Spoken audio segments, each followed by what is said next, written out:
بسم اللہ الرحمن الرحیم۔ قرآنی فیصلے، جلد دوم، باب سوم۔ کیا ہر ایک کے رزق کی ذمہ داری خدا پر ہے؟ سورہ ہود کی ایک آیت ہے وما من دبة في الأرض إلا على الله رزقها 11/6، اور کوئی جاندار روئے زمین پر ایسا چلنے والا نہیں کہ اس کی روزی اللہ کے ذمے نہ ہو۔ مولانا مفتی محمد شفیع صاحب نے اس آیا جلیلہ کی تفسیر بیان فرمائی جو ہفتہ روزہ شہاب لاہور کی 19 ستمبر 1965 کی اشاعت میں شائع ہوئی ہے۔ اس میں وہ پہلے فرماتے ہیں، انسان کے رزق کی کفالت حق تعالیٰ نے خود اپنے ذمے لے لی ہے، اور نہ صرف انسان کی بلکہ زمین پر چلنے والے ہر جاندار کی۔ وہ جہاں کہیں رہتا ہے یا چلا جاتا ہے، اس کی روزی اس کے پاس پہنچتی ہے۔ تو کفار کے یہ ارادے کہ اپنے کسی کام کو اللہ تعالیٰ سے چھپا لیں، جہالت اور بے وقوفی کے سوا کچھ نہیں ہے۔ پھر اس کے عموم میں جنگل کے تمام درندے، پرندے اور اشراط الارض، دریا اور خشکی کے سب جانور داخل ہیں۔ اس عموم کی تاکید کے لیے لفظ من کا اضافہ کر کے وما من دابہ فرمایا۔ دابہ ہر اس جانور کو کہتے ہیں جو زمین پر چلے۔ پرندے جانور بھی اس میں داخل ہیں کیونکہ ان کا آشیانہ بھی کہیں زمین پر ہی ہوتا ہے۔ دریائی جانوروں کا بھی تعلق زمین سے ہونا کچھ مخفی نہیں۔ اب سب جانداروں کے رزق کی ذمہ داری حق تعالیٰ نے ذمے لے کر ایسے الفاظ سے اس کو بیان کیا ہے جیسے کوئی فریضہ کسی کے ذمے ہو۔ ارشاد فرمایا کہ اللہ کے ذمے ہے اس کا رزق۔ یہ ظاہر ہے کہ یہ ذمہ داری حق تعالیٰ پر ڈالنے والی کوئی اور طاقت نہیں بجز اس کے کہ اس نے اپنے فضل سے یہ وعدہ فرما لیا، مگر وہ وعدہ ایک صادق کریم کا ہے جس میں خلاف ورزی کا کوئی امکان نہیں۔ اسی یقین کو ظاہر کرنے کے لیے اس جگہ لفظ اعلیٰ لایا گیا ہے جو فرائض کے بیان کے لیے مستعمل ہوتا ہے۔ اس دعوے کے ثبوت میں کہ ہر جاندار کے رزق کی ذمہ داری خدا پر عائد ہوتی ہے، انہوں نے ایک واقعہ بیان فرمایا ہے۔ ایک عجیب جانور۔ بعض روایت میں ہے کہ جس وقت حضرت موسیٰ علیہ السلام آگ کی تلاش میں کوہ طور پر پہنچے اور وہاں آگ کی بجائے تجلیات الہی سامنے آئیں اور ان کو نبوت و رسالت عطا ہو کر فرعون اور اس کی قوم کی ہدایت کے لیے مصر جانے کا حکم ملا، تو خیال آیا کہ میں اپنی زوجہ کو جنگل میں تنہا چھوڑ کر آیا ہوں، اس کا کون متکفل ہوگا؟ اس خیال کے اصلاح کے لیے حق تعالیٰ نے موسیٰ علیہ السلام کو حکم دیا کہ سامنے پڑی ہوئی پتھر کی چٹان پر لکڑی مارے۔ انہوں نے تعمیل حکم کی تو یہ چٹان پھٹ کر اس کے اندر سے ایک دوسرا پتھر برآمد ہوا۔ حکم ہوا اس پر بھی لکڑی مارے۔ ایسا کیا تو وہ پتھر پھٹا اور اس اندر سے تیسرا پتھر برآمد ہوا، اس پر بھی لکڑی مارنے کا حکم ہوا تو یہ شک ہوا اور اندر سے ایک جانور برآمد ہوا جس کے منہ میں ہرا پتا تھا۔ آج بھی پہاڑوں کی چٹانوں میں اس کا مشاہدہ ہوتا رہتا ہے کہ ان میں سے جاندار کیڑے نکلتے ہیں۔ حق تعالیٰ کی قدرت کاملہ کا یقین تو کوئی نہ ہوتا مگر مشاہدے کا اثر کچھ اور ہی ہوتا ہے۔ یہ دیکھ کر حضرت موسیٰ علیہ السلام وہیں سے سیدھے مصر کو روانہ ہو گئے۔ زوجہ محترمہ کے بتلانے بھی نہ گئے کہ مجھے مصر جانے کا حکم ہوا ہے، وہاں جا رہا ہوں۔ اس کے بعد مفتی صاحب کے دل میں وہ خیال پیدا ہوا جو ہر اس شخص کے دل میں ابھرتا ہے جو دیکھتا ہے کہ دنیا میں ہزاروں انسان بھوک سے مر جاتے ہیں، تو اس وقت خدا کی یہ ذمہ داری کہاں چلی جاتی ہے؟ وہ فرماتے ہیں، یہاں ایک سوال یہ پیدا ہوتا ہے کہ جب ہر جاندار کا رزق اللہ تعالیٰ نے اپنے ذمہ لیا ہے تو پھر ایسے واقعات کیوں پیش آتے ہیں کہ بہت سے جانور اور انسان غذا نہ ملنے کے سبب بھوکے پیاسے مر جاتے ہیں؟ سوال بڑا اہم ہے اور اس کا جواب سننے کے لیے یقیناً آپ مضطرب و بے قرار ہوں گے۔ لیجئے جواب حاضر۔ فرماتے ہیں اس کے جواب علماء نے متعدد لکھے ہیں۔ ایک جواب یہ بھی ہو سکتا ہے کہ رزق کی ذمہ داری اس وقت تک ہے جب تک اس کی اجل مقدر یعنی عمر پوری نہیں ہو جاتی۔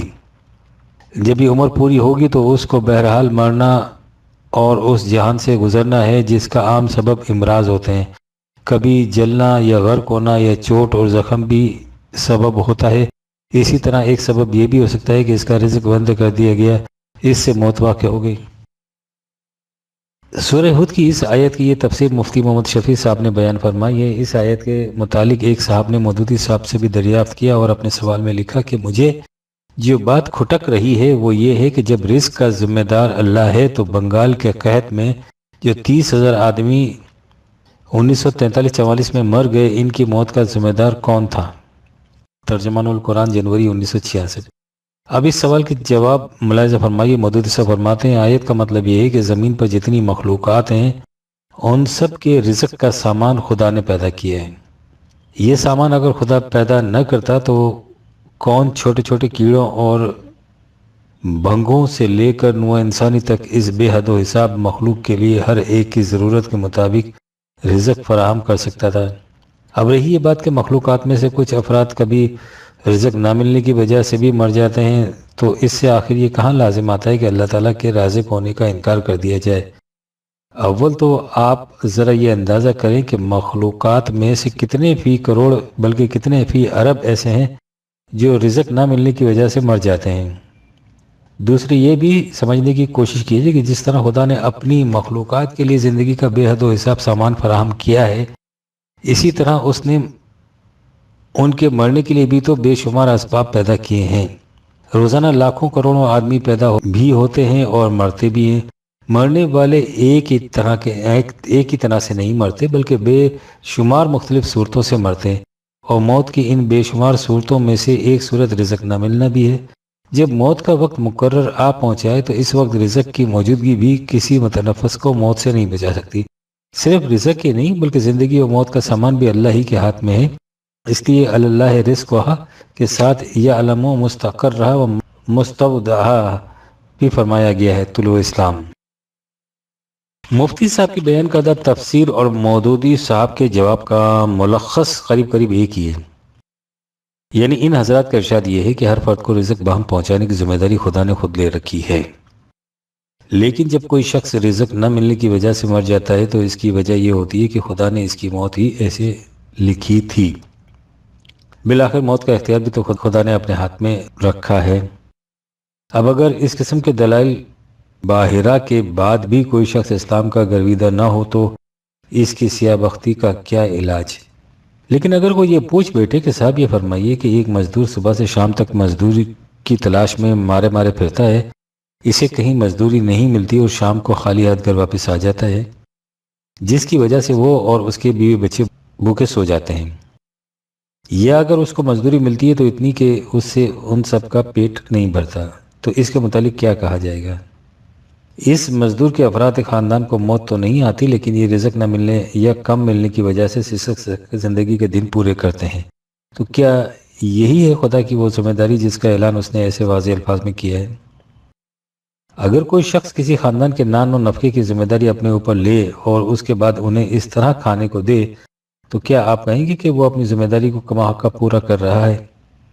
اقوام متحدہ کے غذائی شعبے کی رپورٹ یہ ہے کہ اس وقت دنیا کی قریب آدھی آبادی ایسی ہے جسے 2 وقت پیٹ بھر کر کھانے کو نہیں ملتا۔ کیا مخلوق کے رزق کی ذمہ داری پوری کرنا اسی کو کہتے ہیں؟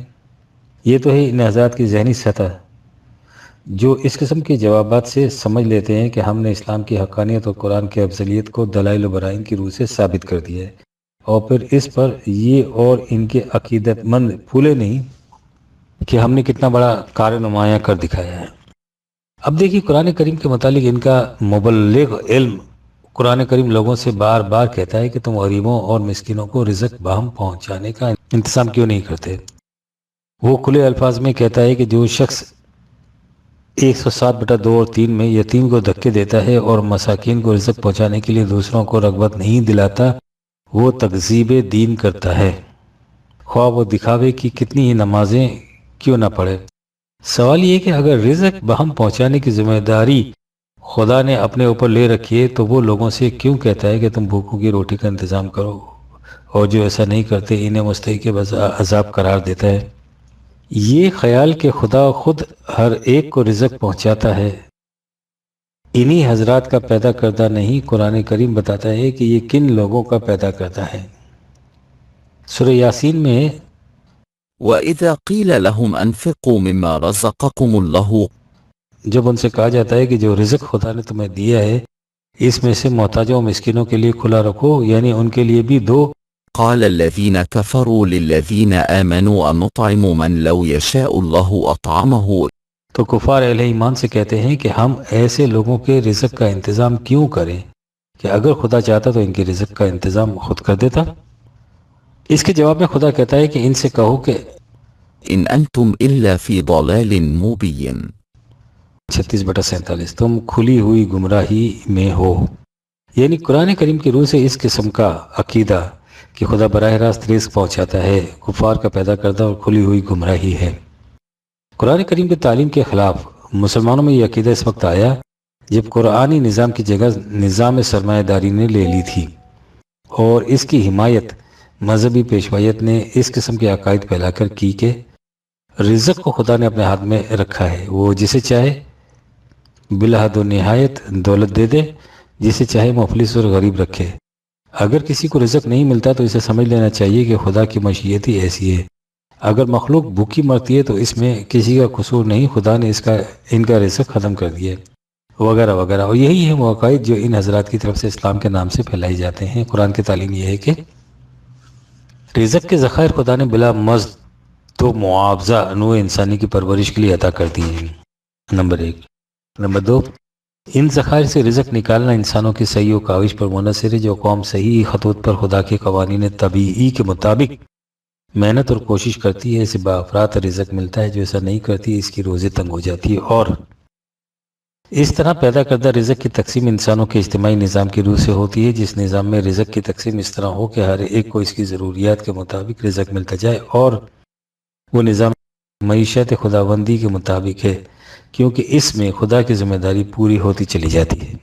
جس نظام میں رزق کی تقسیم ناہموار ہوتی ہے، یعنی جس میں بعض لوگوں کے پاس دولت کے انبار جمع ہوتے ہیں اور دوسرے لوگوں کو پیٹ بھر کر کھانے کو بھی نہیں ملتا، وہ نظام مشیت خداوندی کے مطابق نہیں ہوتا۔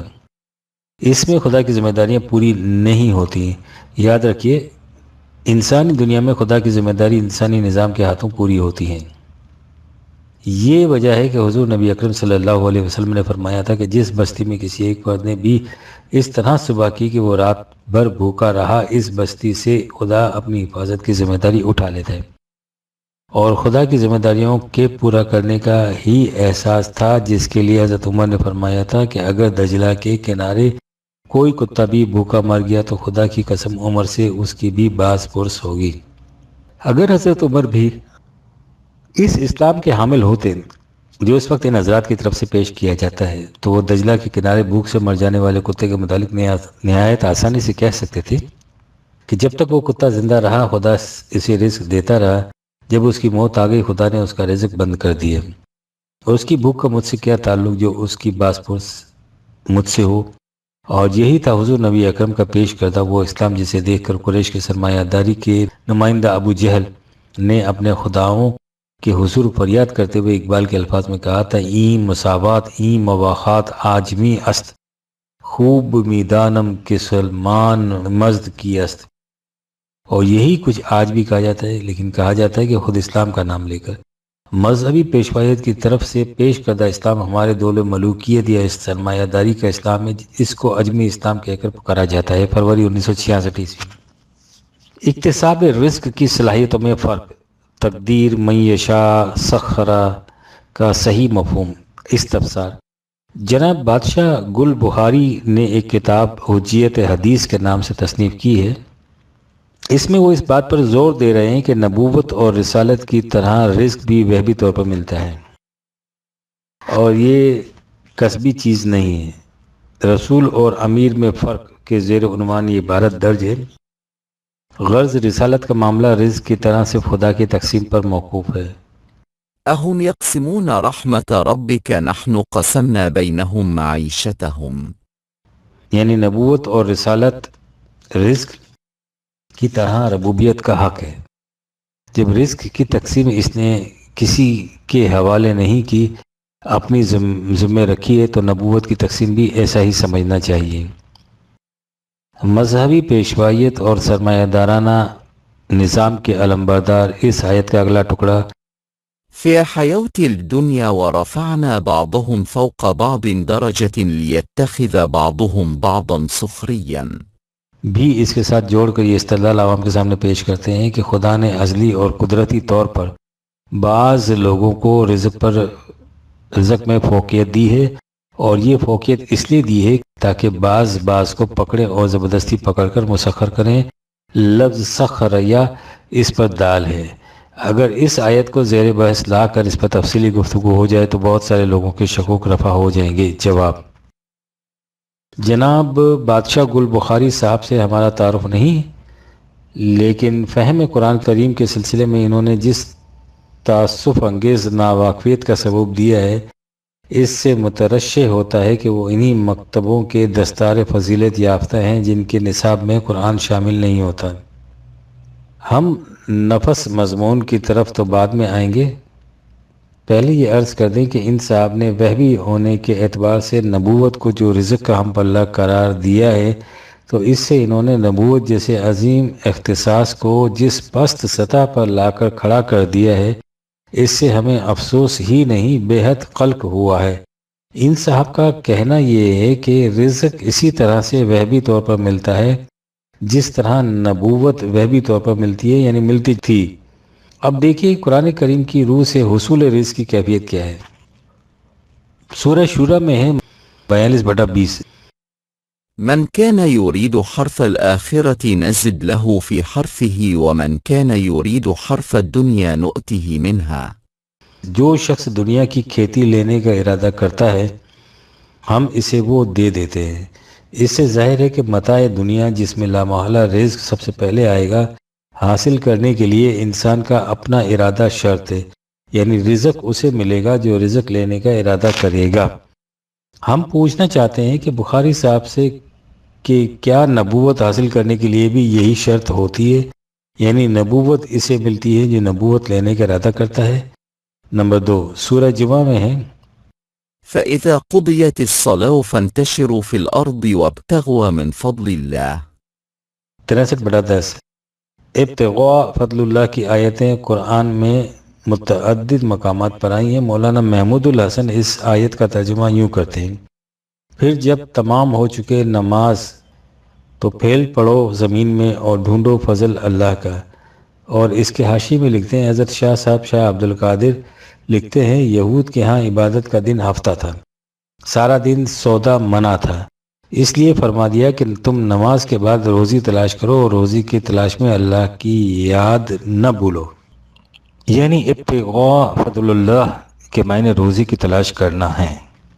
اس سے واضح ہے کہ خدا نے حکم دیا ہے کہ تم رزق کو تلاش کرو، رزق اسی کو ملے گا جو اسے تلاش کرے گا، تلاش کے بغیر رزق نہیں مل سکے گا، یعنی رزق سراسر اکتسابی شے ہے۔ سوال یہ ہے کہ کیا نبوت کے لیے بھی تلاش شرط تھی؟ اور جو تلاش کے بعد حاصل ہو کیا اسے وہبی کہا جائے گا؟ نبی اور خود نبی اکرم صلی اللہ علیہ وسلم کے متعلق تو خدا نے یہ کہا ہے کہ ما كنت تدري ما الكتاب ولا الإيمان۔ 42/53 تو جانتا ہی نہیں تھا کہ کتاب کسے کہتے ہیں اور ایمان کیا ہوتا ہے۔ انفاق رزق کے متعلق قرآن کریم میں بے شمار آیات آئی ہیں۔ سورہ بقرہ کے شروع میں مومن کی خصوصیت یہ بتائیے کہ وَمِمَّا رَزَقْنَاهُمْ يُنْفِقُونَ 2/3۔ جو رزق ہم نے انہیں دیا ہے وہ اس میں سے خرچ کرتے ہیں، یعنی اس میں سے دوسروں کو بھی دیتے ہیں۔ بعض آیات میں انفاق کا حکم بھی آیا ہے۔ اب سوال یہ ہے کہ کیا کسی نبی سے بھی ایسا کہا گیا ہے کہ جو نبوت ہم نے تمہیں دی ہے اس کا کچھ حصہ دوسروں کو بھی دیا کرو؟ اور جو چیز کسی انسان کو کسی دوسرے انسان سے ملے کیا اسے وہبی کہا جائے گا؟ وہبی تو وہ شے ہوگی جو کسی انسان کو بلا کسب و ہنر و بلا سعی و کاوش براہ راست خدا کی طرف سے ملے۔ قرآن کریم ہمیں بتاتا ہے کہ رزق اسی قسم کے وہبی ہونے کا عقیدہ کفار کا تھا جس کی تردید خدا نے کی۔ سورہ یاسین میں ہے وإذا قيل لهم أنفقوا مما رزقكم الله قال الذين كفروا للذين آمنوا۔ جب ان کفار سے کہا جاتا ہے کہ جو رزق اللہ نے تمہیں دیا ہے اس میں سے دوسرے ضرورت مندوں کو بھی دیا کرو، تو یہ لوگ جماعت مومنین سے کہتے ہیں ونطعم من لو يشاء الله أطعمه۔ کہ ہم اسے کھانے کو دیں جسے اگر اللہ چاہتا تو خود کھانے کو دے دیتا۔ اس کے جواب میں کہا کہ اے رسول ان سے کہہ دو کہ إن أنتم إلا في ضلال مبين۔ 36/47 تم بالکل کھلی ہوئی گمراہی میں ہو۔ اور فرمائے کہ جو عقیدہ کفار کا ہے اور جسے قرآن کھلی گمراہی قرار دیتا ہے، یہ حضرات اسے معاذ اللہ ہم پلہ نبوت ٹھہرا رہے ہیں۔ کیا قرآن سے بیگانگی کا اس سے بڑا ثبوت کوئی اور بھی ہو سکتا ہے؟ ہم پھر دہرا دیں کہ ان صاحب نے کہا یہ ہے کہ رزق اسی طرح سے وہبی ہے جس طرح نبوت اور رزق کے متعلق بھی ہم نے یہ دیکھ لیا کہ قرآن کریم کی روح سے اسے حاصل کرنے کے لیے پہلے ارادہ شرط ہے اور پھر تلاش۔ جو شخص بھی رزق حاصل کرنے کا ارادہ کرے اور پھر حصول رزق کے لیے صحیح و کاوش کرے اسے رزق مل جاتا ہے۔ اب اگر اس کے بعد کوئی قادیانی صاحب یہ کہیں کہ مرزا صاحب نے بھی تو حصول نبوت کے لیے یہی کچھ کہا ہے، تو فرمائیے کہ بادشاہ گل بخاری صاحب اس کا کیا جواب دیں گے؟ یہ ہے ان حضرات کا مبلغ علم قرآن کے متعلق، اور یہ ہے ان کی پیش کردہ دلیل کی حقیقت۔ اب آئیے اصل موضوع کی طرف۔ ان حضرات کا کہنا یہ ہے کہ رزق کی تقسیم خدا نے اپنے ہاتھ میں رکھی ہے، وہ جسے چاہے بے حد و حساب دولت عطا کر دے، جسے چاہے محتاج و مفلس بنا دے۔ لہذا کوئی ایسی تدبیر، ایسا نظام جس سے محتاجوں کی محتاجی دور ہوتی ہو اور وہ ناداری سے صاحب رزق بن جائیں، خدا کی مشیت کے خلاف ہے، اس لیے خلاف اسلام۔ کسی غریب کو اپنی غریبی دور کرنے کی قطعاً کوشش نہیں کرنی چاہیے۔ ایسا چاہنا اور ایسا کرنا خدا سے برسر پیکار ہونے کے مترادف ہوگا، اور اس کی دلیل بقول ان کے یہ ہے کہ خدا نے فرمایا ہے کہ نحن قسمنا بینہم معیشتہم 43/32، ان کا رزق ان میں ہم تقسیم کرتے ہیں۔ اس قسم کے الفاظ ہم رزق کی تقسیم کرتے ہیں، یا واللہ یرزق من یشاء بغیر حساب 2/212، یا اللہ یبسط الرزق لمن یشاء ویقدر 13/26 وغیرہ۔ صرف رزق کے متعلق ہی نہیں آئے، بہت سے اور امور کے متعلق بھی آئے ہیں۔ مثلا دین کی بنیاد ہدایت پر ہے، اور ضلالت گمراہی جہنم کی طرف لے جانے والی راہ ہے۔ قرآن کی اساسی تعلیم کے مطابق اس کا تعلق انسان کے اپنے اختیار اور ارادے اور عمل سے ہے۔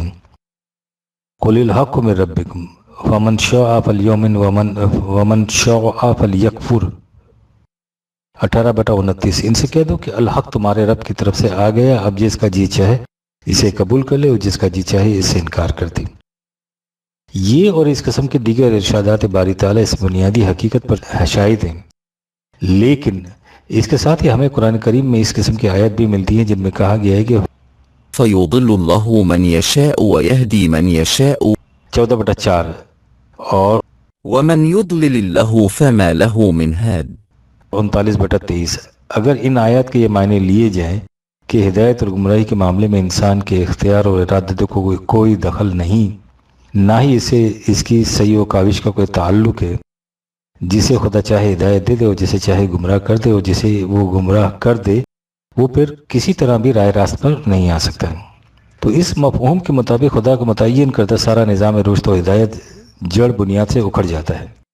خدا نے انسانوں کو اختیار اور ارادہ دیا ہے، پھر اپنی طرف سے انبیاء کرام بھیجے، ہر بستی میں رسول، ہر قریے میں نبی، ہر زمانے میں پیغامبر، ان کے ساتھ خدا کی کتاب کی طرف دعوت دینے والا خود رسول، اور اس کی جماعت ہدایت قبول کرنے والوں کے لیے بشارت، اس سے روح گردانی کرنے والوں کے لیے عذاب۔ من یشاء کے اس مفہوم کی روح سے جس کی طرف اوپر اشارہ کیا گیا ہے، یہ سارا رشد و ہدایت معاذ اللہ بے معنی ہو کر رہ جاتا ہے۔ قرآن کریم نے واضح الفاظ میں بتا دیا ہے کہ یہ عقیدہ کہ خدا جسے چاہتا ہے ہدایت دیتا ہے اور جسے چاہتا ہے گمراہ کر دیتا ہے، انسان کے اختیار اور ارادے کا اس میں کوئی دخل نہیں، مشرکین کا ہے اور مبنی بر جہالت ہے۔ سورہ النام میں ہے سيقول الذين أشركوا لو شاء الله ما أشركنا ولا آباؤنا ولا حرمنا من شيء۔ مشرکین کہیں گے یا کہتے ہیں کہ اگر اللہ چاہتا تو نہ ہم شرک کرتے اور نہ ہی ہمارے آبا و اجداد، اور نہ ہی ہم خدا کی حلال کردہ چیزوں کو حرام قرار دیتے ہیں۔ اس کے بعد کہا كذلك كذب الذين من قبلهم، کہ اس طرح حقیقت سے انکار اور صداقت کی تکذیب کچھ انہی کا شیوا نہیں، ان سے پہلے بھی لوگ اپنی غلط روش کے جواز میں اس قسم کی باتیں کیا کرتے اور اس طرح صداقت کو جھٹلایا کرتے تھے، حتى ذاقوا بأسنا، لیکن ان کے ایسا کہنے سے خدا کے قانون مکافات عمل میں کچھ فرق نہیں آ جاتا، ان کے غلط روش کا نتیجہ ان کے سامنے آ جاتا تھا، خدا کا عذاب ان پر مسلط ہو جاتا تھا۔ اس کے بعد فرمایا قل هل عندكم من علم فتخرجوه لنا، کہ ان سے پوچھو کہ کیا تمہارے پاس اس عقیدہ جبر کی تائید میں کوئی علمی دلیل بھی ہے؟ اگر ہے تو اسے پیش کرو۔ اور اس کے بعد خود ہی کہہ دیا کہ إن تتبعون إلا الظن وإن أنتم إلا تخرصون۔ 6/149، ان کے پاس کوئی علمی دلیل نہیں ہو سکتی، یہ محض اپنے ظن قیاس کے پیچھے چلتے ہیں اور یوں ہی اٹکلیں دوڑاتے رہتے ہیں۔ ہم اس باب میں قرآن کریم کی اور بھی کئی آیات پیش کر سکتے ہیں، لیکن اس موضوع کا تعلق در حقیقت مسئلہ تقدیر سے ہے اور وہ بڑی تفصیل چاہتا ہے، اس لیے ہم اس کے بعد صرف ایک اور آیت سامنے لانا چاہتے ہیں جو ہمارے نزدیک سر دست اتفاق کرے گی۔ سورہ النحل۔ ولو شاء الله لجعلكم أمة واحدة ولكن يضل من يشاء ويهدي من يشاء اور اگر اللہ چاہتا تو تم سب کو ایک ہی جماعت بنا دیتا، لیکن خدا جسے چاہے گمراہ کر دیتا ہے اور جسے چاہتا ہے ہدایت دے دیتا ہے۔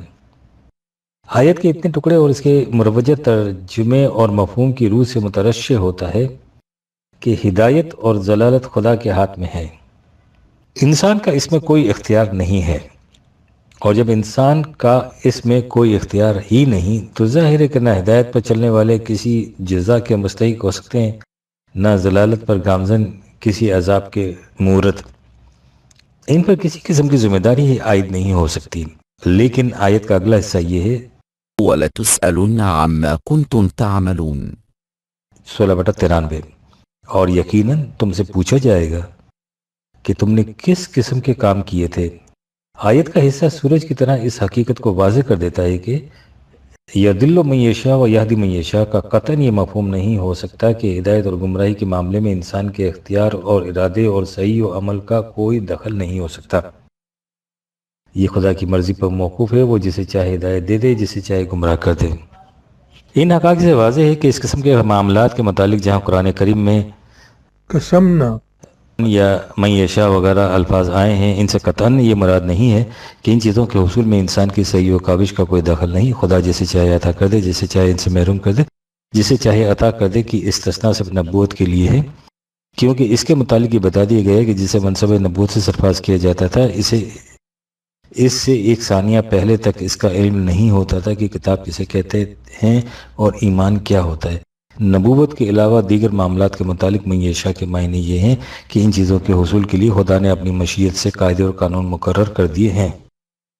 جو ان قواعد و قوانین کے مطابق عمل کرے گا اسے وہ چیز مل جائے گی، جو ان سے اعراض برتے گا وہ اسے محروم رہ جائے گا۔ چنانچہ رزق کی بسط و گشاد کے متعلق فرمایا کہ ومن أعرض عن ذكري فإن له معيشة ضنكا ونحشره يوم القيامة أعمى 20/124۔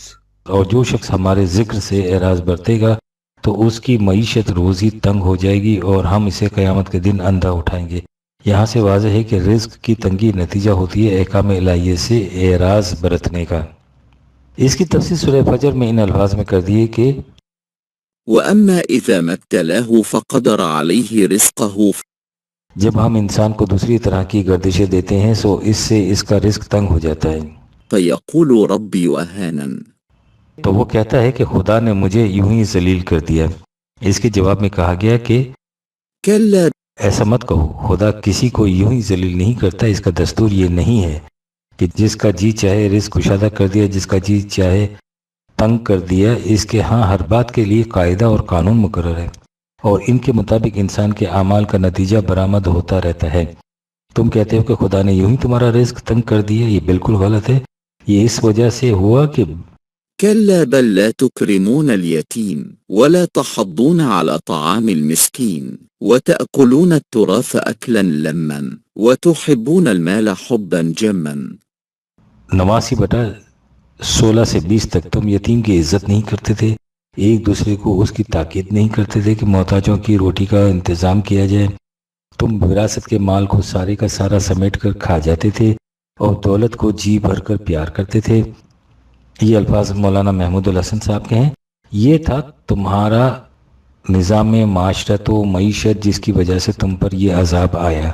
سورہ النمل میں اس غلط نظام کو کفران نعمت سے تعبیر کیا گیا، جہاں کہا ہے کہ خدا ایک مثال کے ذریعے بات سمجھاتا ہے۔ ایک بستی تھی جس کے باشندوں کو امن و اطمینان دونوں میسر تھے، ان کی طرف چاروں طرف سے رزق کھنچا چلا آتا تھا۔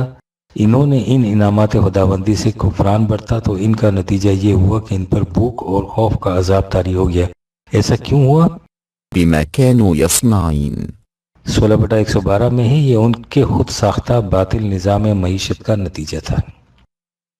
اس کے برعکس فرمایا ولو أنهم أقاموا التوراة والإنجيل وما أنزل إليهم من ربهم کہ اگر یہ اہل کتاب اپنے اپنے وقت میں اس نظام پر عمل پیرا ہوتے جو تورات اور انجیل میں دیا گیا تھا اور جسے اب قرآن میں دیا گیا ہے، لأكلوا من فوقهم ومن تحت رجلهم 5/66 تو ان پر اوپر سے بھی رزق کی بارش ہوتی اور وہ نیچے سے بھی ابل کر باہر آ جاتا۔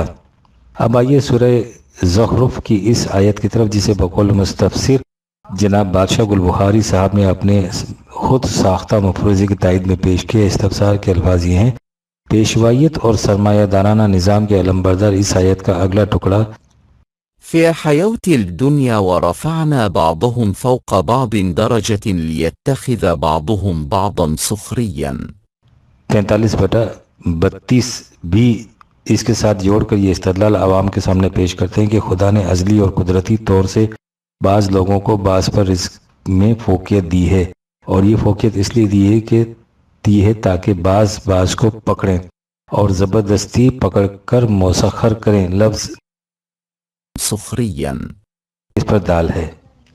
اس اقتباس میں جو الفاظ واوین میں آئے ہیں، یعنی خدا نے ازلی اور قدرتی طور پر بعض لوگوں کو بعض پر رزق میں فوقیت دی ہے، اور یہ فوقیت اس لیے دی ہے تاکہ بعض کو پکڑیں اور زبردستی پکڑ کر مسخر کریں۔ ان کے متعلق ہمیں علم نہیں کہ وہ بادشاہ گل بخاری صاحب کے ہیں یا کسی اور کے، لیکن ان کا کہنے والا کوئی بھی ہو، مولوی صاحبان سب اسی سے یہی مفہوم لیتے ہیں۔ اس مفہوم سے جو نقشہ سامنے آتا ہے وہ اس قسم کا ہے: خدا خود فیصلہ کرتا ہے کہ زید کو امیر پیدا کیا جائے اور بکر کو غریب، پھر خدا زید کو اجازت دیتا ہے کہ وہ بکر کو زبردستی پکڑ کر مسخر کرے، کیونکہ اسے خدا نے پیدا ہی اس مقصد کے لیے کیا ہے۔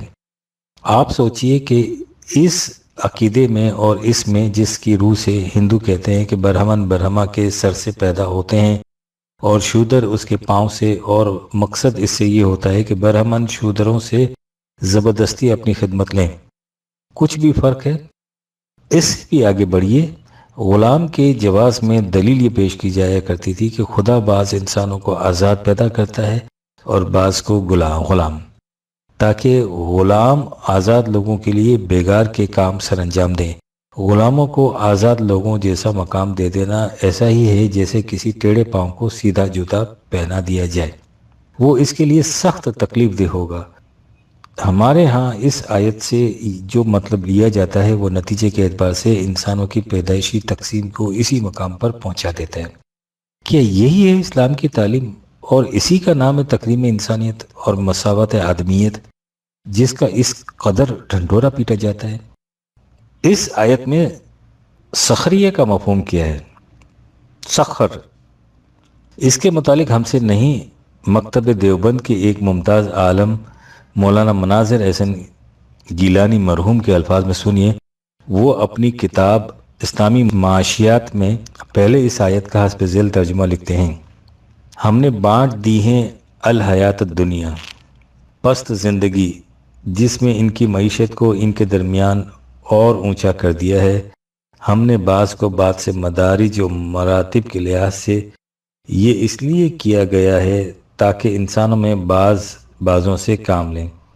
اس کے بعد وہ لکھتے ہیں: اس کا مطلب آج ہی نہیں، صدیوں پہلے مشہور مفسر قرآن القاضی البیداوی نے ان الفاظ میں کیا ہے: بعض انسانوں میں بعض سے اپنی حاجتوں میں کام لیں، اور اس ذریعے سے باہم انسانوں میں باہمی الفت پیدا ہوتی ہے اور بعض کے ساتھ مل گئے ہیں۔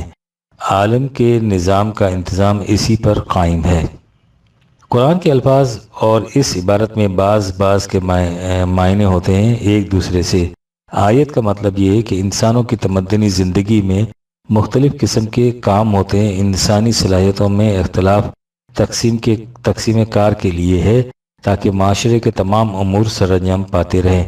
یہ ہے سخریہ کا مفہوم۔ اب آئیے ورفعنا بعضهم علی بعض کی طرف۔ یہ ظاہر ہے کہ مختلف افراد میں اکتساب رزق کی صلاحیتیں مختلف ہوتی ہیں۔ بعض کا رجحان نظری اور علمی ہوتا ہے، بعض کا عملی اور میکانیکی، بعض میں ذہنی صلاحیت زیادہ ہوتی ہے، بعض میں جسمانی قوت۔ ہم اس وقت اس بحث میں نہیں الجھنا چاہتے کہ صلاحیتوں کے اختلاف کے عوامل و اسباب کیا ہوتے ہیں۔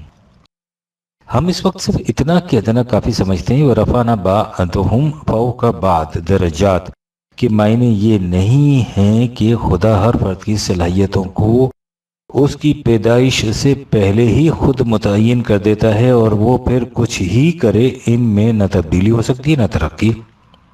یعنی جو بچہ شودر کے گھر میں جنم لیتا ہے وہ جو جی میں آئے کرے، ساری عمر شودر ہی رہتا ہے۔ یہ عقیدہ قرآنی تعلیم کے یکسر خلاف ہے۔ اس نے تعین مدارج کے متعلق خود ہی کہہ دیا ہے، ولكل درجات مما عملوا وليوفيهم أعمالهم وهم لا يظلمون۔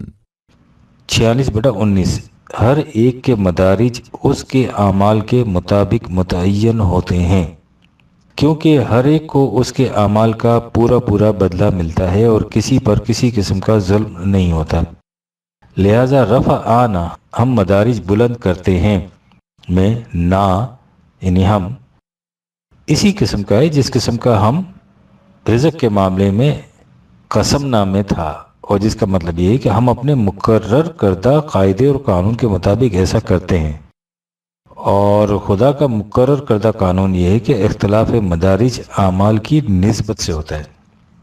یہاں تک بات یوں ہوئی کہ افراد میں صلاحیتوں کا اختلاف معاشرے میں مدارج کے اختلاف کی بنیاد نہیں بن سکتا۔ معیار یہ ہوگا کہ ہر شخص اپنی اپنی صلاحیت کے مطابق کام کس قدر اور کس انداز کا کرتا ہے، اس کے اسی کام کے اعتبار سے اس کا درجہ متعین ہوگا۔ اگر ایک معمار نہایت دیانتدار اور امانت دار ہے اور دیانت اور امانت سے اپنے فرائض سر انجام دیتا ہے تو معاشرے میں اس کا درجہ اس انجینئر سے بلند ہوگا جو کام چور اور بددیانت ہے۔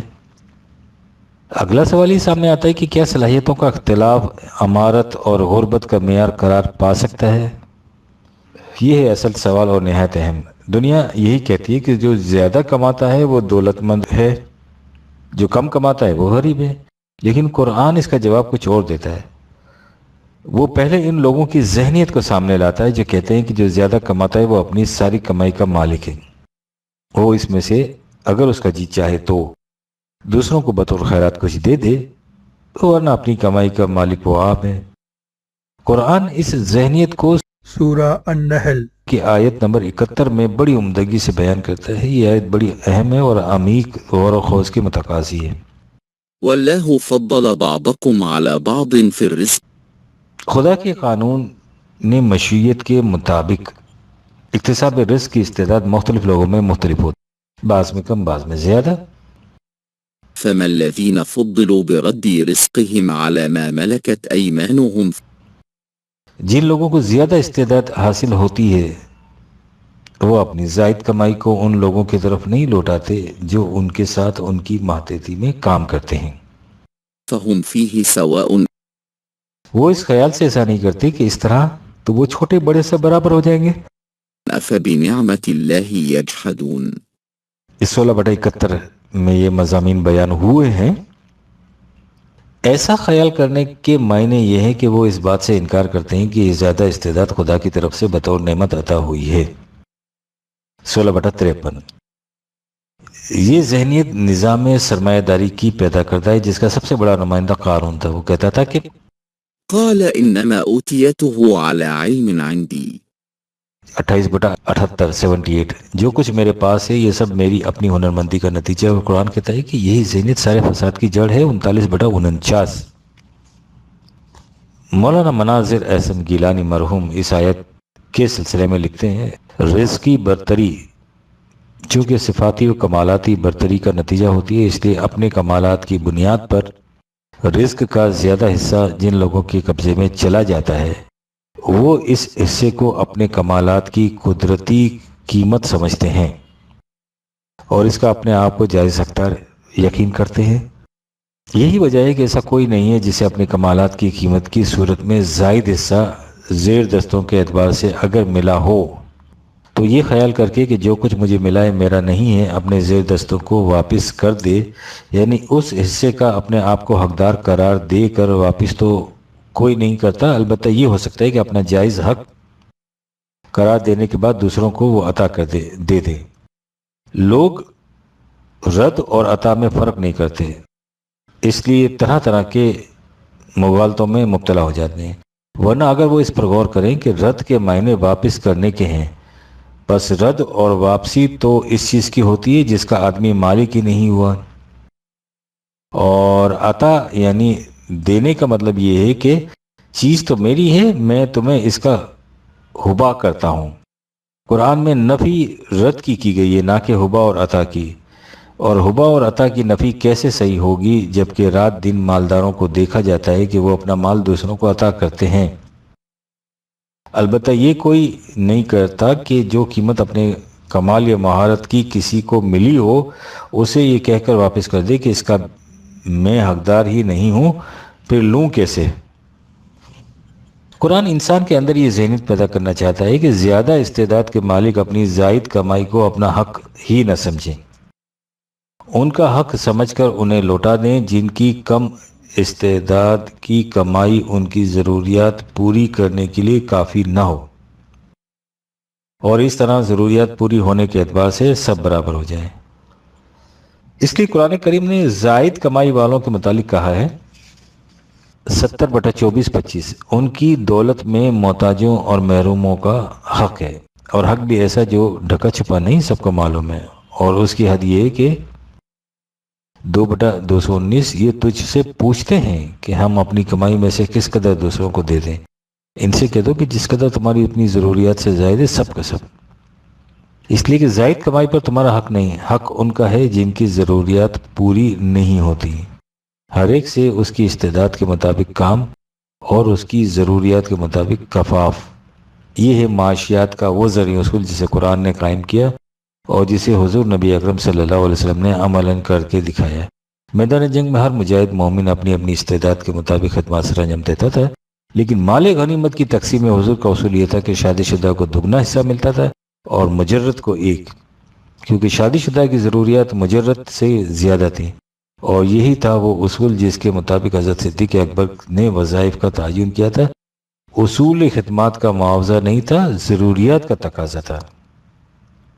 یہ ہے وہ اصول جن کے مطابق خدا اپنے بندوں میں رزق کی تقسیم کرتا ہے۔ آپ نے غور فرمایا ہے کہ بادشاہ گل بخاری اور اسی زمرے کے دیگر حضرات لغت ہائے حجازی کے قاروں ہوں تو ہوں، لیکن قرآن فہمی کے معاملے میں کس قدر کورے ہوتے ہیں؟ یہ اس لیے کہ قرآن ان کے کسی کام ہی نہیں آتا، بجز ختم پڑھنے یا رمضان شریف میں ختم کرنے کے لیے۔ اسی لیے یہ ان کے نصاب تک میں داخل نہیں ہوتا۔ ان کا سارا کاروبار فقہ پر چلتا ہے، اور فقہ عباسی ملوکیت کے زمانے میں مرتب ہوئی اور سرمایہ دارانہ ماحول میں پروان چڑھی۔ اس لیے اگر وہ نظام سرمایہ داری کو خدائی صنعت عطا کرنے کے لیے غریبی اور امیری کو خدا کی غیر متبدل ازلی تقسیم نہ کہیں تو اور کیا کہیں؟ قرآنی اقدار اور نظام تک پہنچنا ان بیچاروں کے بس کی بات ہی نہیں تھی۔ اقبال کے الفاظ میں مکتب و ملا و اسرار کتاب، کور مادر زاد و نور آفتاب، دسمبر 1969۔ 8واں، اس فرق کو نتائج کو کیسے مٹایا جائے؟ اجرت کا نظریہ نظام سرمایہ داری کا پیدا کردہ ہے۔ سوال، قرآن شریف میں ہے خدا نے مختلف افراد میں اکتساب رزق یعنی کمائی کرنے کی استعداد مختلف رکھی ہے۔ جب صورت یہ ہے تو پھر ایک کے پاس زیادہ دولت ہو سکتی ہے اور دوسرے کے پاس کم۔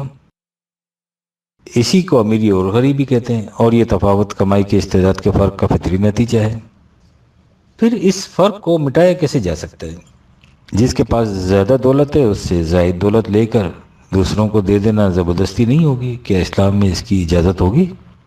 جواب، ان امور پر غور و فکر کرنے کے سلسلے میں ہماری بنیادی دشواری یہ ہے کہ دنیا میں جو معاشی نظام رائج ہے وہ اس قدر پرانا اور عالمگیر ہو چکا ہے کہ اس نے ایک گونا مسلمہ کی حیثیت اختیار کر لی، اور ہم اس سے ہٹ کر سوچنے کے عادی ہی نہیں رہے۔ کمائی کا تصور اسی نظام کا پیدا کرتا ہے۔ آئیے ہم پہلے یہ دیکھیں کہ کمائی کہتے کسے ہیں۔ ایک مزدور دن بھر کام کرتا ہے اور اسے 3 روپے ملتے ہیں۔ اس کے برعکس ایک انجینئر کو 100 روپے یومیہ مل جاتا ہے۔ اس اعتبار سے ہم کہیں گے کہ انجینئر مزدور کے مقابلے میں زیادہ کماتا ہے۔ لیکن سوال یہ ہے کہ اس بات کا فیصلہ کون کرتا ہے اور کس اصول کے مطابق کرتا ہے کہ مزدور کو 3 روپے روز ملنے چاہیے اور انجینئر کو 100 روپے یومیہ؟ بعد نے تدبر یہ بات سمجھ میں آ جائے گی کہ اجرتوں یا معاوضوں کا یہ تعین طلب و رسد، سپلائی اینڈ ڈیمانڈ کے مطابق ہوتا ہے۔ مزدوروں کی تعداد زیادہ ہے اور مانگ کم، اس لیے ان کی قیمت بہت کم پڑتی ہے۔ اس کے برعکس انجینئرز کی تعداد کم ہے اور مانگ زیادہ، اس لیے ان کی قیمت زیادہ ہے۔ اگر معاملہ اس کے برعکس ہو جائے، یعنی مزدوروں کی تعداد طلب کے مقابلے میں کم ہو جائے اور انجینئروں کی زیادہ، تو انجینئر کی کمائی 3 روپے روز ہو جائے گی اور مزدور کی 100 روپے یومیہ۔ چنانچہ آج کل ہمارے ہاں انجینئر، ڈاکٹر، وکلاء کی تعداد جس نسبت سے زیادہ ہوتی جا رہی ہے، اسی نسبت سے ان کی کمائی کم ہوتی جا رہی ہے۔ اس سے واضح ہے کہ کمائی فی ذات ہی intrinsically کوئی شے نہیں، اسے معاشرہ طلب و رسد کے تناسب سے مقرر کرتا ہے۔ اس لیے کمانے کی استعداد کے بجائے اگر کچھ بنانے یا پیدا کرنے کی استعداد کہا جائے تو یہ حقیقت سے زیادہ قریب ہوگا۔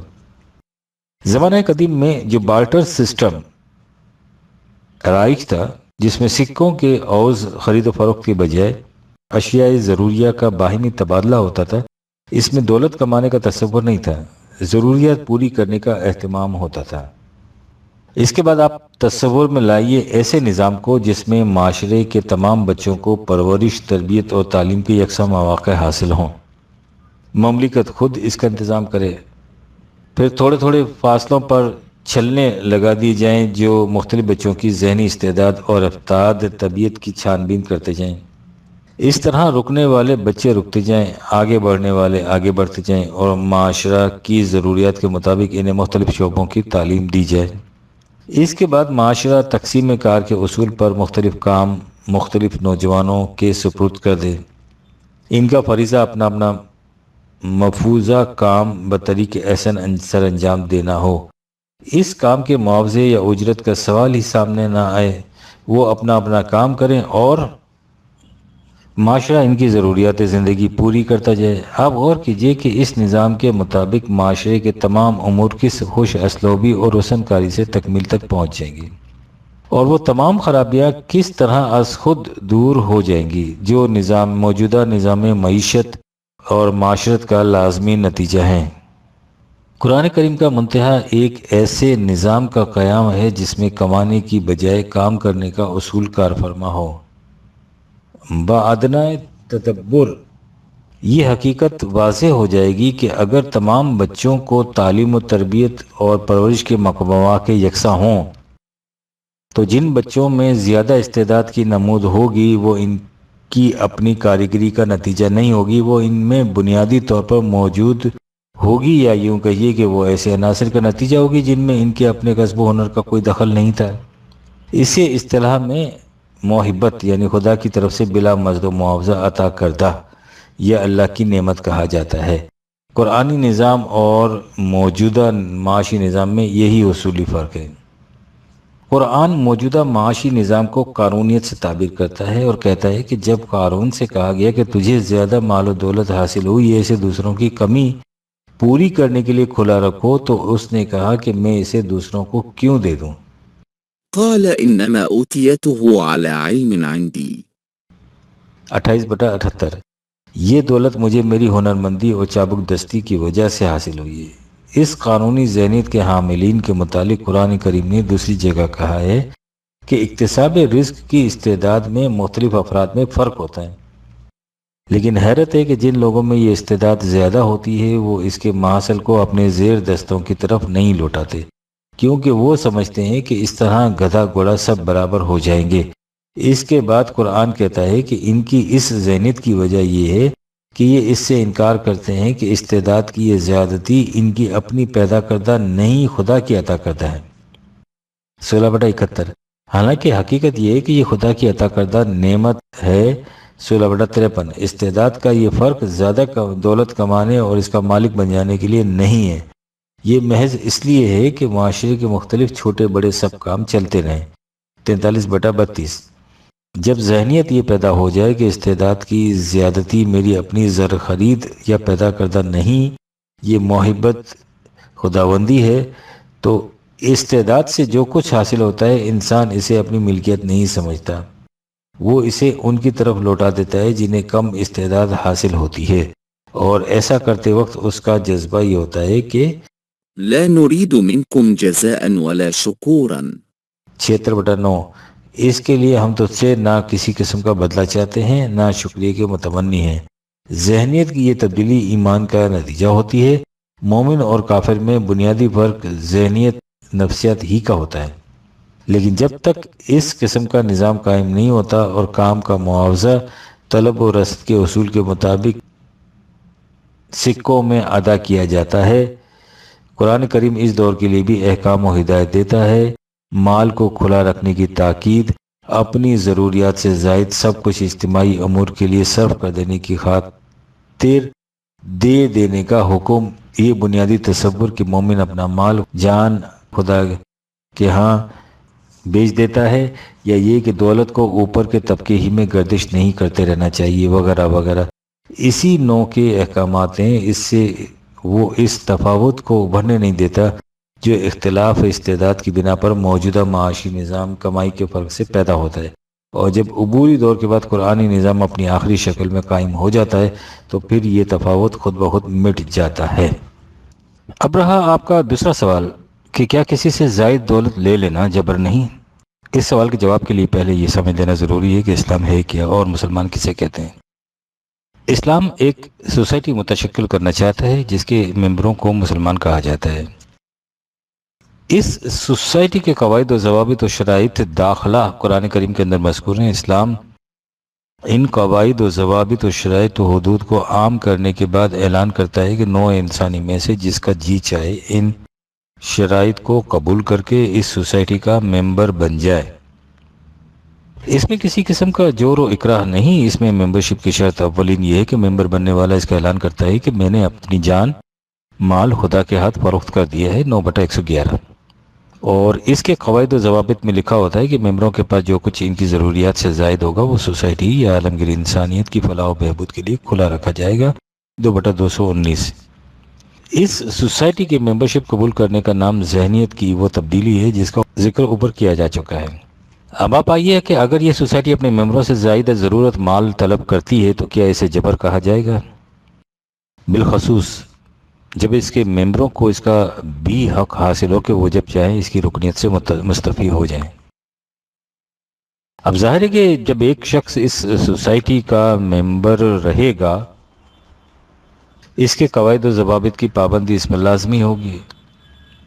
اس کی اجازت تو کوئی سوسائٹی بھی نہیں دے گی کہ اس کا ممبر رہتے ہوئے اس کے قوانین و ضوابط سے سرکشی برتی جائے۔ یہی وجہ ہے کہ خلیفہ اول حضرت ابوبکر صدیق رضی اللہ عنہ نے منعین زکوٰۃ کے خلاف جنگ کا اعلان کر دیا تھا اور کہا تھا کہ جب تک وہ زکوٰۃ کے اونٹ کی رسی تک ادا نہ کر دیں گے میں انہیں نہیں چھوڑوں گا۔ لیکن جب نہ سوسائٹی ہو نہ اس کے ممبر، کمرے کے باہر صرف ایک سائن بورڈ لٹک رہا ہو تو پھر کسی سے چند ماہانہ چندہ مانگنا بھی جبر کہلائے گا۔ جون 1969۔ صلاحیتوں کے فرق کی مزید وضاحت۔ کراچی سے ایک صاحب لکھتے ہیں کہ قرآن نے کہا تھا فضل بعضكم على بعض في الرزق 16/71۔ طلوع اسلام نے اس خلیج کو کسی حد تک دور کیا لیکن ذہنی صلاحیتوں کے اختلاف کا مسئلہ بھی بڑی چھبن پیدا کرتا ہے۔ اگر میں غلط نہیں سمجھا تو طلوع اسلام بھی اس ذہنی اختلاف کو تسلیم کرتا ہے، یعنی اسے خدا کی دین سمجھتا ہے، ذہن سے بغاوت کرتا ہے۔ برائے مہربانی اس سلسلے میں رہنمائی فرمائے، اور ممکن ہو تو تفصیلاً میرا خیال ہے کہ قدرت اپنے عطیات کی تقسیم میں بخیل نہیں، وہ ہر چیز مساوی دیتی ہے، انسان اسے اپنے اعمال سے کم یا زیادہ کر لیتا ہے، اس لیے رزق میں فضیلت یا ذہنی فضیلت خدا کا عطیہ نہیں ہو سکتی۔ یہ فضیلت وراثت، ماحول اور اعمال کی بنا پر ہوتی ہے۔ میرا مقصد یہ ہے کہ یہ اکتسابی ہے، وہ بھی نہیں ہے۔ طلوع اسلام بے شک ذہنی اختلاف کو تسلیم کرتا ہے، اس لیے کہ یہ ایک امر الواقعہ ہے جس کا ہم ہر روز مشاہدہ کرتے ہیں، اس لیے اس اختلاف کا انکار حقیقت کا انکار ہے۔ لیکن آپ نے اس کے بعد جو قوسین میں لکھا ہے یعنی اسے خدا کی دین سمجھتا ہے، یہ نقطہ وضاحت طلب ہے۔ ہماری بنیادی غلط نگہی یہ ہے کہ ہم جہاں جہاں قرآن کریم میں یہ لکھا پاتے ہیں خدا ایسا کرتا ہے یا خدا دیتا ہے تو ہم سمجھ لیتے ہیں کہ ایسا کچھ غیبی طور پر ہوتا ہے، اس میں انسان کے کسب و ہنر کا کوئی دخل نہیں ہے۔ ایسا سمجھنا غلط ہے، خدا اپنے عالم امر میں جو کچھ کرتا ہے اس میں کسی کے اختیار، ارادے، عمل، دخل، کسب و ہنر کا کوئی واسطہ نہیں ہوتا، لیکن جو کچھ وہ محسوس کائنات میں کرتا ہے وہ سب کچھ اس کے قانون کے مطابق ہوتا ہے، اور انسانی دنیا میں خدا کے قانون طبیعی انسانی ہاتھوں سے بروئے کار آتا ہے۔ مثلاً قرآن کا ارشاد ہے کہ خدا زمین سے رزق پیدا کرتا ہے۔ اب اگر کوئی قطع زمین بنجر پڑا ہو اور انسان اپنی کوشش سے اسے زراعت کے قابل نہ بنائے اور اپنی محنت سے ہل چلا کر اس میں کاشت نہ کرے تو اس زمین سے رزق کبھی پیدا نہیں ہوگا۔ لہذا خدا کے اس کہنے کا کہ ہم زمین سے رزق پیدا کرتے ہیں، مطلب یہ ہے کہ زمین سے رزق خدا کے قانون کے مطابق پیدا ہوتا ہے، جس کے لیے انسانی سعی اور کاوش کی ضرورت ہوتی ہے۔ مثلاً حضرت ابراہیم نے فرمایا تھا کہ جب مجھے پیاس لگتی ہے تو خدا مجھے پانی پلاتا ہے، اور جب میں بیمار ہوتا ہوں تو خدا مجھے شفا دیتا ہے۔ تو ظاہر ہے کہ نہ خدا پیاس کے وقت حضرت ابراہیم کو خود آ کر پانی پلاتا تھا، اور نہ ہی ان کی بیماری کا علاج براہ راست خود خدا کرتا تھا۔ یہ سب خدا کے قانون کے مطابق حضرت ابراہیم کی اپنی کوشش سے ہوتا تھا۔ مقصد ہمارے کہنے کا یہ ہے کہ قرآن کریم میں جہاں طبیعی کائنات کے سلسلے میں اس قسم کے الفاظ آئیں کہ خدا یوں کرتا ہے یا یوں دیتا ہے، تو وہاں یہ نہیں سمجھ لینا چاہیے کہ خدا وہبی طور پر ایسا کرتا ہے۔ انسان کے کسب و ہنر کا اس میں کوئی دخل نہیں ہے۔ اس قسم کی موہبت صرف نبوت کے لیے مختص تھی اور وہ سلسلہ ختم ہو گیا۔ اب آئیے ذہنی صلاحیتوں کی طرف۔ اسے دو شقوں میں تقسیم کیا جائے گا۔ شق اول یہ ہے کہ ایک قوم دوسری قوم کے مقابل میں بلند ذہنی صلاحیتوں کی مالک ہوتی ہے، اور شق دوم یہ کہ ایک ہی قوم میں بعض افراد ایک دوسرے سے مختلف صلاحیتیں رکھتے ہیں۔ پہلی شق اول کو لیجئے۔ ماہرین علم عمرانیات یا علم الانسان کی تحقیق یہ ہے کہ انسان نے اپنی تمدنی زندگی کی ابتدا ایک خطۂ زمین بحیرہ کیسپیئن کے ارد گرد کے علاقے سے کی تھی۔ اس کے بعد وہ پھیلتے پھیلتے مختلف ممالک میں چلے گئے اور مختلف اقوام میں بٹ گئے۔ ان اقوام میں متعدد طبعی عناصر و عوامل مثلاً جغرافیائی اور موسمی اثرات وغیرہ کے اختلاف سے مختلف خواص پیدا ہو گئے، جو پھر نسلی طور پر آگے منتقل ہوتے چلے گئے۔ یوں ایک قوم دوسری قوم سے مختلف نظر آنے لگی اور ان میں صلاحیتوں کا اختلاف ابھر آیا۔ اس کے بعد تمدنی اور سیاسی اثرات سے مختلف اقوام یا ایک ہی قوم کے مختلف گروہوں میں صلاحیتوں کا اختلاف شروع ہوا۔ مثلاً زرخیز علاقوں میں بسنے والی قوم کو تھوڑی سی محنت سے ضرورت کے مطابق خوراک حاصل ہو گئی تو اسے مسائل زندگی پر فکری طور پر سوچنے کے لیے وقت اور فراغت مل گئی۔ اس سے اس کی ذہنی صلاحیتیں ابھرنی شروع ہو گئیں۔ اس کے برعکس لوٹ مار پر گزارا کرنے والی قوم میں جسمانی قوتوں نے زیادہ نشوونما پا لیا، یا قوم حاکم نے محکوم قوم کو ایسا دبائے رکھا کہ اس میں انسانی صلاحیتیں ابھر ہی نہ سکیں۔ جس علاقے میں اسکول نہ کھولنے دیا جائے، ظاہر ہے کہ وہاں کے رہنے والے جاہل رہیں گے، اور یہی جہالت جب وہ 2-4 نسلوں تک متوارث چلی جائے گی تو اس علاقے کے لوگ وحشی کہلائیں گے، جس طرح عورت کو ناقص العقل کہا جاتا ہے۔ اب اقوام سے نیچے اتر کر افراد کی طرف آئیے۔ انسانی بچے کی ساخت اور اس کی طبیعی صلاحیتیں خدا کے مقرر کردہ قوانین طبیعی کے مطابق مرتب ہوتی ہیں۔ جو انسانی علم ترقی کرتا جاتا ہے، یہ قوانین بے نقاب ہو کر سامنے آتے چلے جاتے ہیں۔ چنانچہ جن اقوام نے ان قوانین کا علم حاصل کر لیا ہے، وہ رحم مادر ہی میں جنین کی دیکھ بھال شروع کر دیتی ہے۔ اس کا نتیجہ یہ کہ ان کے ہاں کے بچے ان اقوام کے بچوں کے مقابلے میں جو ان قوانین کا علم نہیں رکھتی یا ان کے مطابق عمل نہیں کرتی، کہیں زیادہ عمدہ صلاحیتیں لے کر دنیا میں آتے ہیں۔ ان کے ہاں پیدائشی اندھے، لولے، لنگڑے، مختلف امراض کا شکار، کمزور اور نحیف یا دماغی نقائص کے حامل بچے نسبتاً بہت کم پیدا ہوتے ہیں۔ پیدائش کے بعد بھی بچوں کی طبیعی نشوونما کا سلسلہ باقاعدہ جاری رہتا ہے، اس لیے وہ بچے تنومند و توانا اور شگفتہ اور شاداب پروان چڑھتے ہیں۔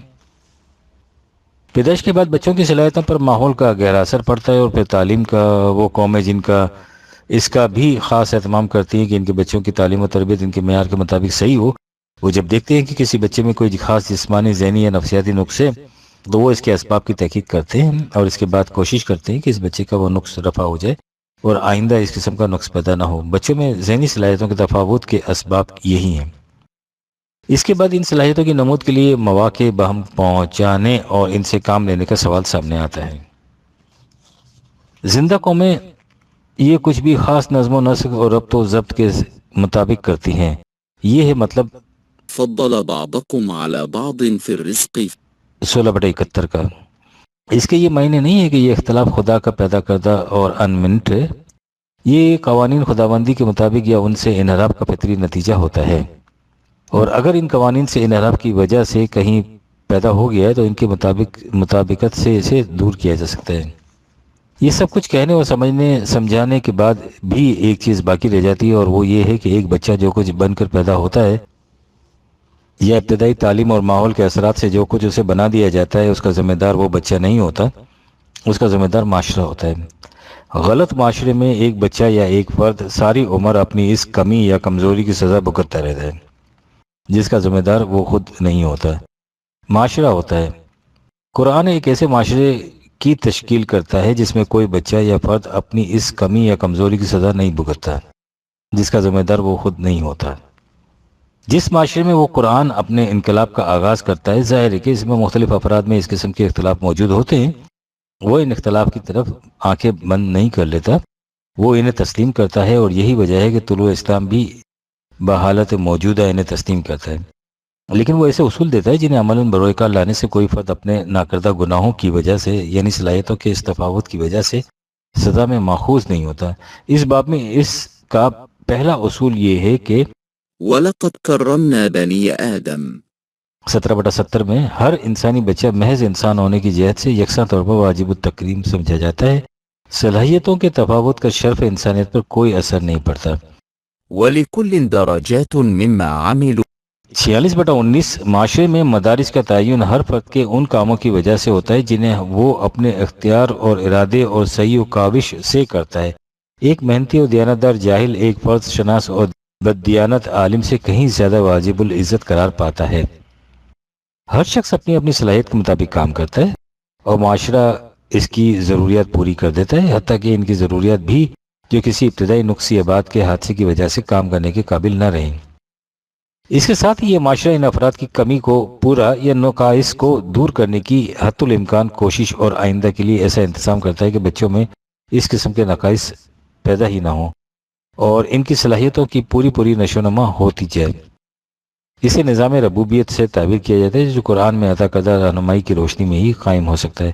امید ہے کہ اس وضاحت سے وہ چبن دور ہو گئی ہوگی جس کی طرف سے ہمارے مستفسر نے اشارہ کیا ہے اور جو موجودہ غلط معاشرے میں ہر قلب حساس کو وقف اضطراب رکھتی ہے. فروری 1970 توکل علی اللہ کا صوفیانہ تصور.